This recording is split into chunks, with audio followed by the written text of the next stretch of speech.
Приветствую всех на своем канале. Решил внедрить новую рубрику. Если она вам понравится, напишите в комментариях. Ну, если не понравится, тоже напишите. Ну и буду ориентироваться на просмотры и, конечно же, на лайки. Так уж получилось, что я общаюсь с огромным количеством людей. И у некоторых из них есть прямо очень интересные судьбы, истории и вообще в целом жизни. Я могу попросить их поделиться со мной и с вами. Единственное, придется сохранить инкогнито этих людей, потому что те истории, которые я хочу озвучить, имеют определенную специфику. И светить этих людей я не вправе. И это главное условие того, что они поделятся своим, так скажем, насущным. Итак, сегодня у нас будет первый персонаж. Это девушка. У нее очень необычное пристрастие. И она надеется, что люди когда-нибудь в будущем ее поймут. Сегодня у нас первый персонаж. Это девушка. Зовут ее Мария. Имя вымышленное. У нее очень интересное пристрастие. И она с ним сегодня с нами поделится. Итак, поехали. Мария, добрый день. Добрый день. Я знаю, Мария, что у вас очень необычное пристрастие. Я случайным образом о нем узнал. Вы со мной поделились.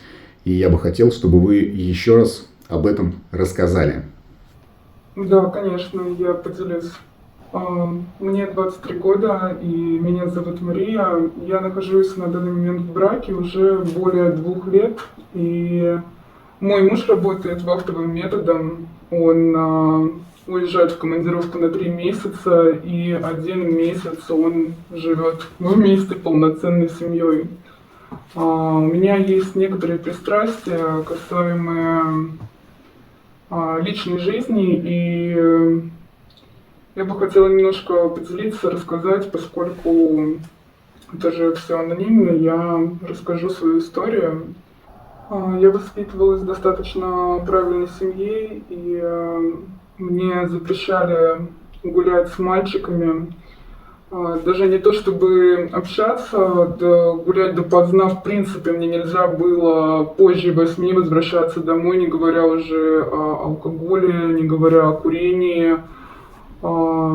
Я была круглой отличницей, и всегда для своих родителей должна была быть высшим показателем, соответственно, строгие рамки, ошейник и такая закалка, она сформировала во мне некоторое пристрастие к мужчинам, когда я уже выросла и сформировалась. Близкие отношения с мужем, они достаточно однообразные и достаточно скучные.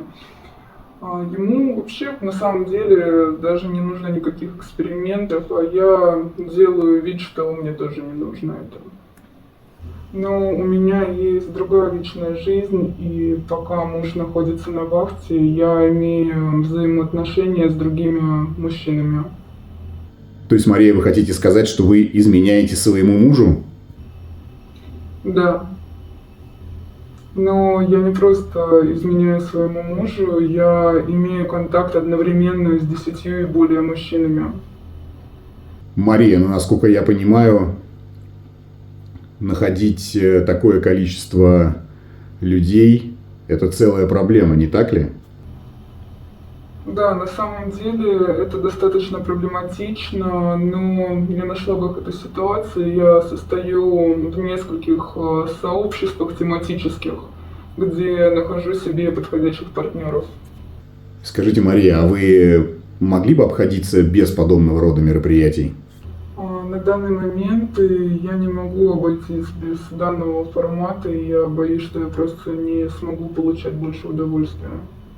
Мария, а как вы считаете, у вас зависимость и нужна ли вам помощь профессионалов и нужно ли вас, например, лечить от этого? Мне тяжело ответить на этот вопрос, но я считаю, что меня все устраивает. Скажите, Мария, а вы выбираете мужчин для своих мероприятий по определенному типажу? Раньше да, но на самом деле это столько отнимает времени, что сейчас мне по большому счету уже все равно. Вы тоже можете поучаствовать, если вы хотите. Спасибо, Мария, за предложение. Я подумаю. Благодарю вас за то, что уделили мне немного времени.